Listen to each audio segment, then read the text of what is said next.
तो चलिए सबसे पहले समझ लेते हैं आयुर्वेद को। तो आयुर्वेद विश्व का सबसे प्राचीनतम चिकित्सा विज्ञान है, जिसमें आयु का अर्थ होता है जीवन और वेद का अर्थ होता है ज्ञान, यानी कि जीवन का ज्ञान आयुर्वेद कहलाता है।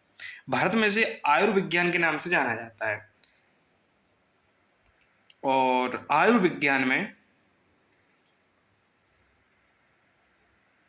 जो सबसे पहली बात है, जो जीवन है, जीवन किसको डिनोट करता है? वो शरीर को डिनोट करता है। शरीर रामचरितमानस चौपाई क्षितिजल पावक गगन समीरा पंच रचित थे अधम शरीरा। तो 5 तत्वों से मिलकर के शरीर बना हुआ है। और शरीर के 5 तत्व कौन कौन से हैं वो मैं आपको यहाँ पर बताता हूँ। नंबर 1 आकाश, नंबर 2 वायु, नंबर 3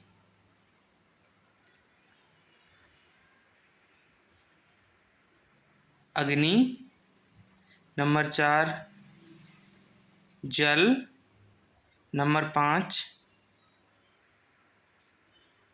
पृथ्वी। ये 5 तत्व हैं, आकाश, वायु, अग्नि, जल, पृथ्वी।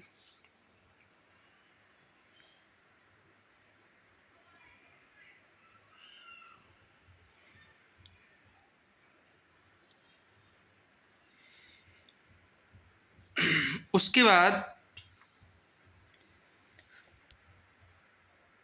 आयुर्वेद त्रिदोष की बात करता है, यानी कि शरीर में अगर इन 3 दोषों का संतुलन रहता है तो शरीर, मानव शरीर स्वस्थ रहता है। किंतु ये 3 दोष अगर असंतुलित होते हैं तो मानव शरीर अस्वस्थ हो जाता है। वह त्रिदोष कौन कौन से हैं?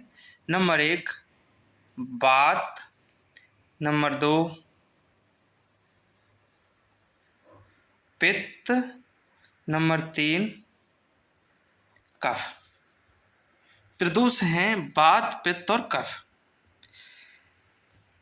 अगर हम दिनचर्या में देखें तो सुबह के समय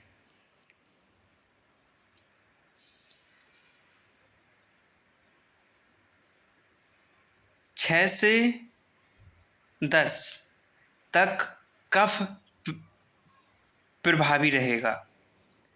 उसके बाद 10 से 2 बजे तक पित्त प्रभावी रहेगा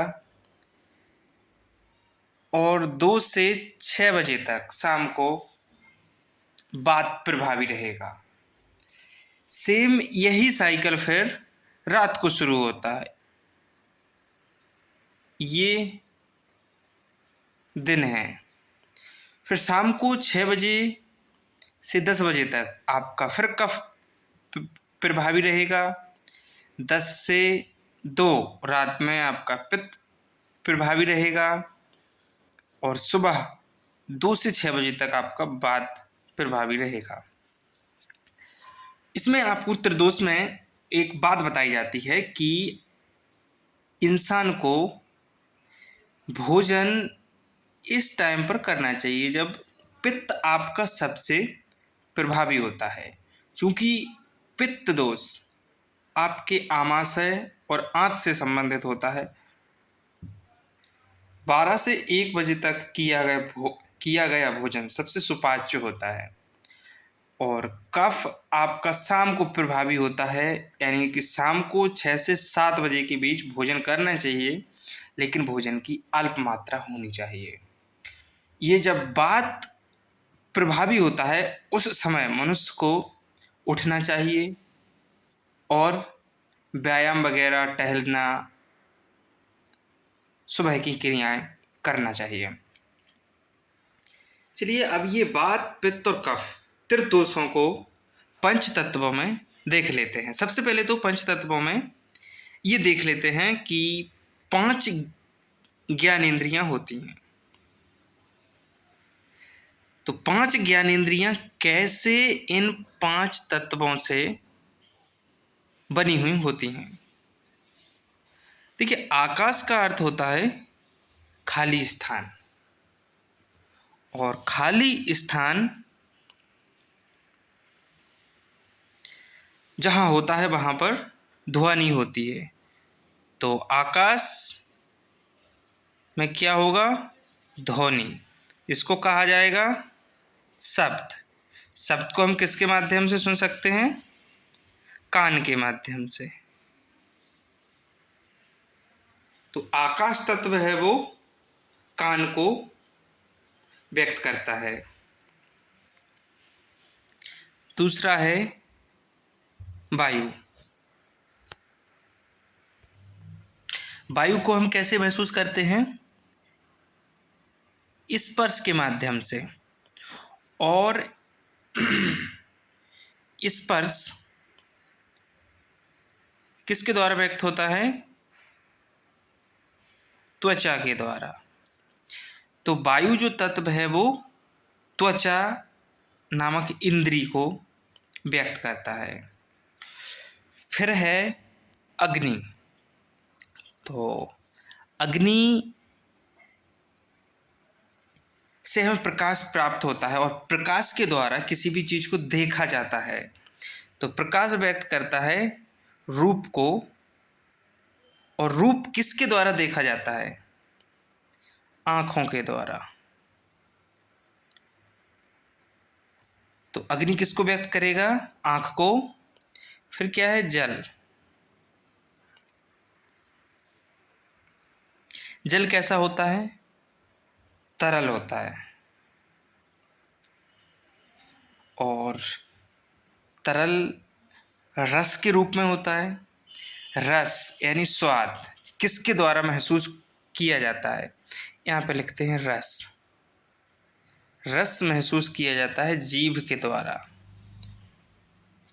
जल जो तत्व है वो जीभ नामक इंद्री को व्यक्त करता है। फिर है पृथ्वी।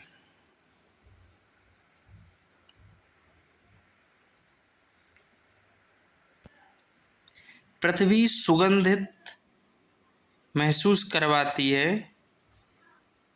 तो ये सुगंध को दर्शाती है, और सुगंध किसके द्वारा ली जाती है? नाक के द्वारा। तो 5 इंद्रियां हैं और पांचों तत्वों को दर्शाती हैं। पहला है आकाश, जिसे कान द्वारा, वायु त्वचा द्वारा, अग्नि आंख द्वारा, जल जीभ द्वारा, पृथ्वी नाक द्वारा। इस प्रकार आंख, नाक, कान, त्वचा और जीभ, ये पांचों हैं आपकी इंद्रियां। ये पांचों इंद्रियां हैं।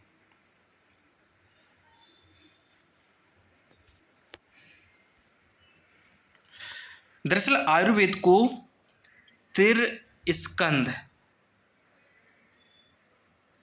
त्रिस्कंध या त्रिसूत्र भी कहा जाता है। तो त्रिस्कंध में 3 सूत्र या स्कंद कौन कौन से हैं?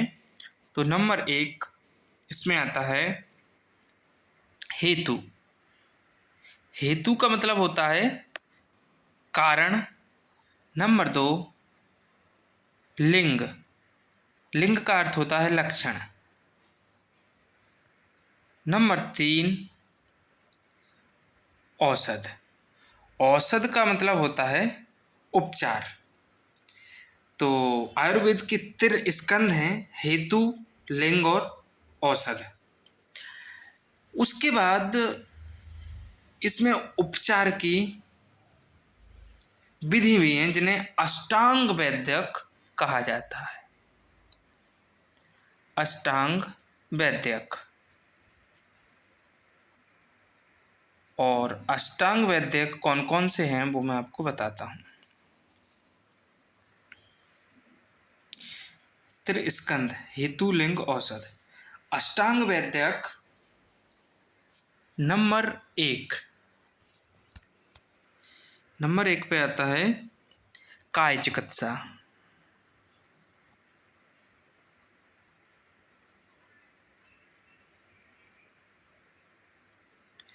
नंबर 2 शल्यतंत्र। नंबर 3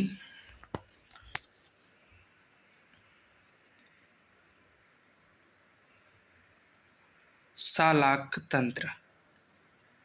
नंबर 4 शल्यतंत्र, शालाक तंत्र। नंबर 4 कोमार भृत।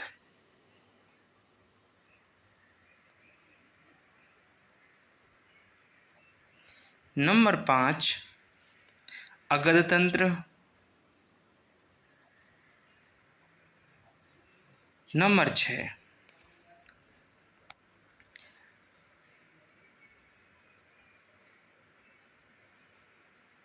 भूत विद्या।